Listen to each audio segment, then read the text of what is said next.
Comenzamos el estudio de la escuela dominical del día de hoy. Un breve comentario de la lección para hoy domingo 17 de mayo de 2020. El título de la lección del día de hoy es Hombres hablaron de la Biblia. La lectura bíblica está en Esdras 10, 1 al 4. Y dice la palabra del Señor así: Mientras oraba Esdras y hacía confesión, llorando y postrándose delante de la casa de Dios, se juntó a él una muy grande multitud de Israel, hombres, mujeres y niños, y lloraba el pueblo amargamente. Entonces respondió Secanías, hijo de Jehiel, de los hijos de Elam, y dijo a Esdras: Nosotros hemos pecado contra nuestro Dios, pues tomamos mujeres extranjeras de los pueblos de la tierra. Mas a pesar de esto, aún hay esperanza para Israel. Ahora pues, hagamos pacto con nuestro Dios, que despediremos a todas las mujeres y los nacidos de ellas según el consejo de mi Señor y de los que temen el mandamiento de nuestro Dios, y hágase conforme a la ley. Levántate, porque ahora esta es tu obligación, y nosotros estaremos contigo. Esfuérzate y pon mano a la obra.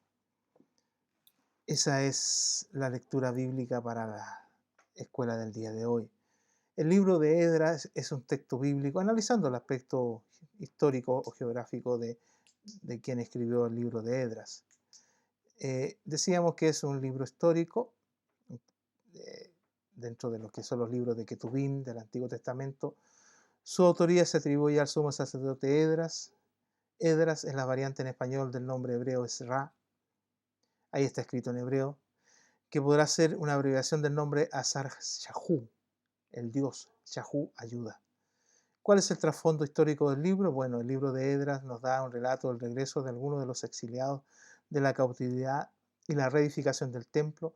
La tarea de reedificar el lugar de oración llevada a cabo en un ambiente de hostilidad y paganismo, como leemos nosotros en Nehemías, más específicamente, y en Esdras también, en el libro de Nehemías y el libro de Esdras, y que ciertamente nos dan a entender, ¿no es cierto?, el relato del regreso de la cautividad de algunos exiliados guiados por Zorobabel y Esdras. Y también registra la reforma de este último, y en esta etapa se construye el templo.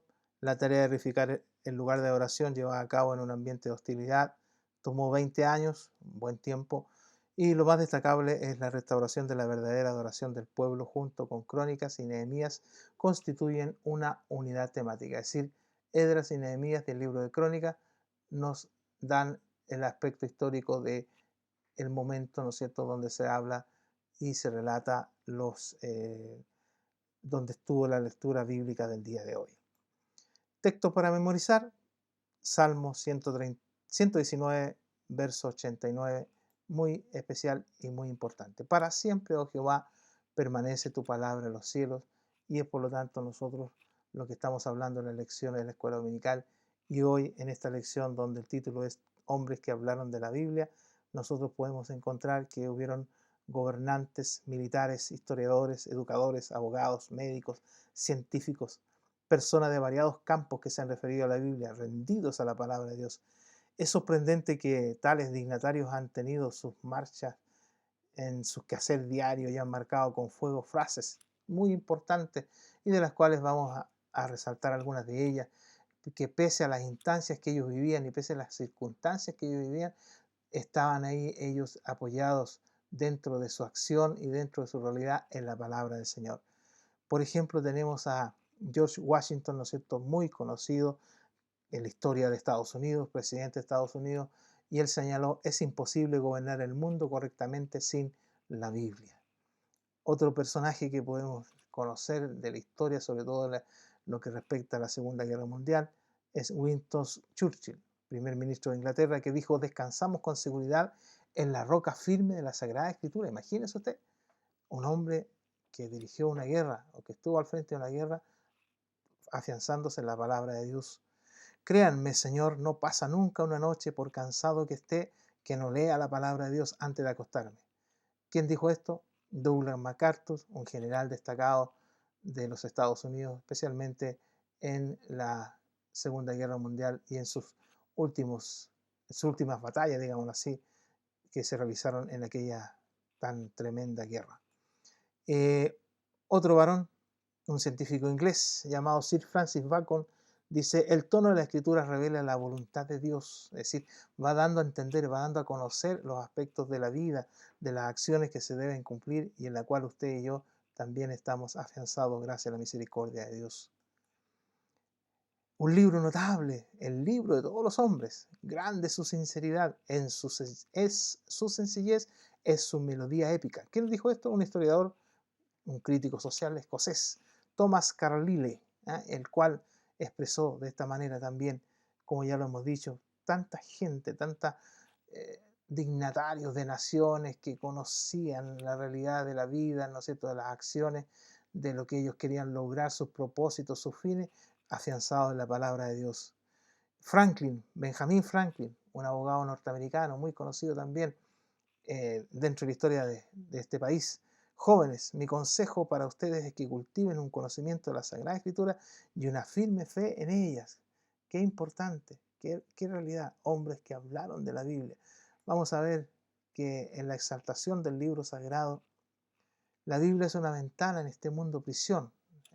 Estamos inmersos en este mundo, imbuidos en esta realidad, eh, metidos en todo esto, aún más ahora que estamos viviendo esta situación tan compleja con esta pandemia, pero ciertamente a través de la palabra del Señor nosotros podemos mirar la eternidad de Dios, conocer de los aspectos fundamentales que nos han de mantener en esa certidumbre de fe, como ya vamos a ver al ir concluyendo este comentario, en la fe, en la acción que Dios tiene para con nosotros.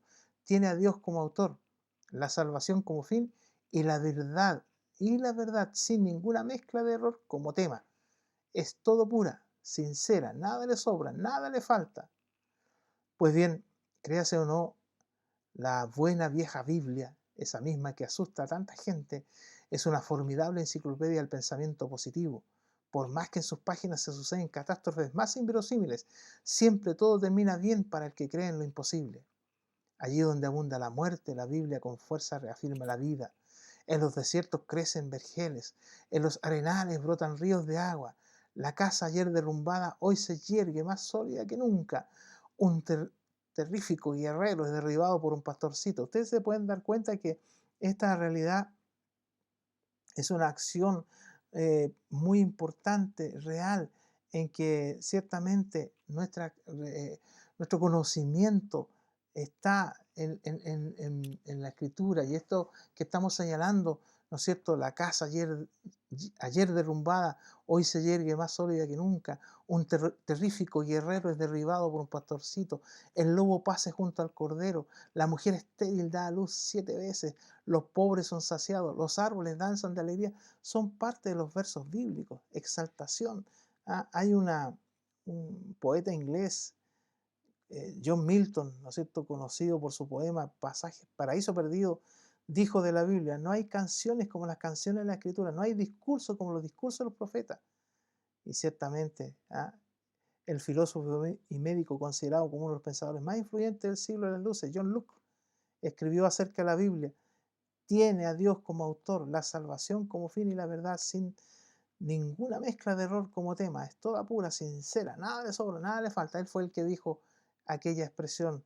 John Locke fue el que habló y que habla de que Dios es el autor, la salvación como fin y la verdad sin errores. Veamos referencias, ¿no es cierto?, que tenemos en el expositor bíblico para la lección del día de hoy. Una enseñanza muy importante, muy, muy especial. Josué 1:8. Nunca se apartará de tu boca este libro de la ley, sino que de día y de noche meditarás en él para que guardes y hagas conforme a todo lo que en él está escrito, porque entonces harás prosperar tu camino y todo te saldrá bien. ¿Qué mayor explicación merece ese verso? No tiene mayor explicación. Isaías 48. La palabra de Dios permanece para siempre. Sécase la hierba, dice Isaías 48. Sécase la hierba, marchítase la flor, más la palabra de Dios nuestro permanece para siempre. Qué importante. Juan 10, 34 al 36. Jesús le respondió: no está escrito en vuestra ley, yo dije dioses sois. Si llamo dioses a aquellos a quienes vino la palabra de Dios, y la escritura no puede ser quebrantada. al que el Padre santificó y envió al mundo, vosotros decís, tú blasfemas porque dije, hijo de Dios soy. La escritura no puede ser quebrantada, por lo tanto Jesús cumplió en él la realidad de la bendición de ser hijo de Dios.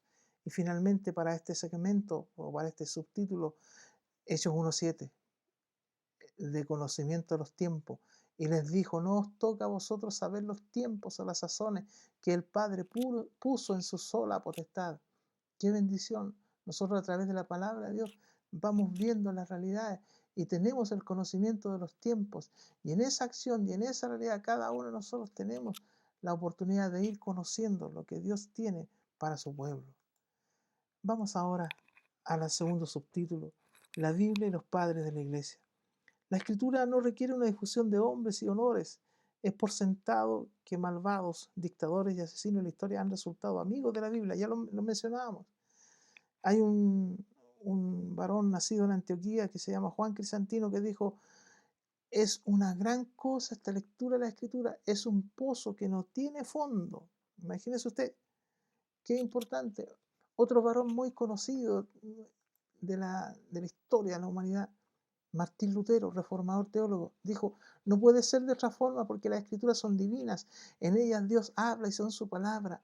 Oír o leer las escrituras es nada menos que oír a Dios. Imagínese usted, él siendo lo que él era, también meditaba en que no había otra expresión en la cual se podía tener, sino que el conocimiento de Dios a través de la palabra. Escrituras son, porque las escrituras son divinas, en ellas Dios habla y son su palabra. Oír o leer las escrituras es nada menos que oír a Dios. Es una invitación para cada uno de nosotros. ¿Qué decimos nosotros en esta hora? ¿Qué dice usted a esta hora? ¿Tenemos la Biblia para estar interesados en ella o para aportarla o para decir la cantidad de Biblias que yo tengo? Tengamos nosotros la claridad del Señor en nuestras vidas. Éxodo 15:18, que es la primera referencia, el segundo subtítulo. Jehová reinará eternamente y para siempre. Si Él reina para siempre, su palabra también estará para siempre con nosotros. Jehová preside en el diluvio y se sienta Jehová como rey para siempre, es decir, permanece para siempre, es eterno y su palabra, por lo tanto, es eterna, perdón. Romanos 9:20-23. Mas antes, oh hombre, ¿quién eres tú para que alterques con Dios? Dirá el vaso de barro al que lo formó, ¿por qué has hecho esto? ¿O no tiene potestad el alfarero sobre el barro para hacer de la misma masa un vaso para honra y otro para deshonra? ¿Y qué si Dios, queriendo mostrar su ira y hacer notorio su poder, soportó con mucha paciencia los vasos de ira preparados para destrucción? Pero para hacer notorias las riquezas de su gloria, las mostró para con los vasos de misericordia, que Él preparó de antemano para la gloria. Qué bendición, hermano. Este verso nos transmite una acción muy importante que creo que estos hombres que hemos visto, algunos de ellos nada más, que hemos analizado, que tuvieron esa expresión referente a la Sagrada Escritura, es porque ellos se dieron cuenta de que los vasos de misericordia iban a ser o son preparados de antemano para gloria, para bendición. Romanos 3:21-26 nos reafirma algo bien importante, y lo cual yo le invito a que aparte de que lo analicemos ahora o lo leamos ahora, usted lo puede analizar en forma más detenida. Pero ahora, aparte de la ley, se ha manifestado la justicia de Dios, testificada por la ley y los profetas. La justicia de Dios por medio de la fe en Jesucristo, para todos los que en Él creen, porque no hay diferencia. Por cuanto todos pecaron y están destituidos de la gloria de Dios, siendo justificados gratuitamente por su gracia mediante la redención que es en Cristo Jesús, a quien Dios puso como propiciación por medio de la fe en su sangre para manifestar su justicia a causa de haber pasado por alto en su paciencia los pecados pasados, con la mira de manifestar en este tiempo su justicia, a fin de que que Él sea el justo y que Él el que justifica al que es de la fe de Jesús. Usted y yo debemos tener siempre esa realidad en nuestra vida, tener siempre esa premisa en nuestros corazones, de que ciertamente Dios dio a su Hijo como propiciación por medio de la fe. Ahora nosotros creemos en la manifestación y en el derramamiento de su sangre a favor de nuestras vidas. Permita a nuestro Dios que usted y yo podamos tener siempre este pensamiento referente a la palabra de Dios y poder entender de que ella es la palabra profética más segura que tenemos cada uno de nosotros. Hablábamos el domingo pasado, en la lección anterior del domingo 10 de mayo, que decía, pare lea y atienda. Es una invitación, hermano, a que usted y yo podamos tener esta realidad en nuestras vidas. Finalmente, desde un principio Dios se ha revelado por su palabra y la ha preservado con el propósito de enseñar, reprender, corregir e instruir en justicia. Esto lo podemos ver nosotros en 2 Timoteo 3, verso 16. El motivo principal de Dios al darnos su palabra es mostrar el camino al cielo. Por lo tanto, tenemos que tener la Biblia en nuestras vidas, la Biblia en nuestro corazón. Lo más maravilloso es tener la palabra en el corazón, la palabra de Dios. Podemos tener una colección de Biblias, pero si no tienes la palabra en el corazón, te vale poco. Jesús es el verbo, la palabra de Dios. Tenemos la palabra escrita y la guardamos en el corazón para no pecar contra Dios. Pero al recibir a Jesucristo como Señor y Salvador, tenemos el mismo verbo de vida en nuestro corazón. El propósito de la Biblia, Dios nos ha dado su palabra para enseñarnos el camino al cielo. Jesús es el camino. El propósito de la Biblia es que creamos que Jesús es el Cristo, el Hijo de Dios, y que al creer tengamos vida en su nombre. Demos gracias a Dios por su bendita palabra. Y Juan 20:31 nos reafirma lo que estamos señalando. Estas se han escrito para que creáis que Jesús es el Cristo, el Hijo de Dios.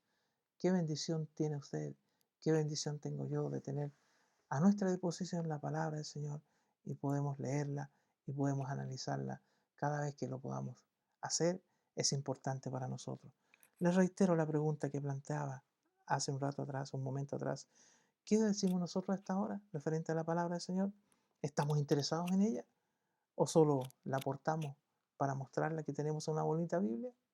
Que el Señor coloque en nosotros siempre su gracia bendita para aprender efectivamente la palabra del Señor. No para jactarnos de que sabemos mucho, sino que para poder trazar bien la palabra del Señor y que nuestra vida esté ligada a lo que la Sagrada Escritura nos enseña. Que Dios bendiga el estudio de la palabra en esta hora y para cada uno de ustedes también sea de mucha bendición. Será hasta una nueva oportunidad. Dios les bendiga.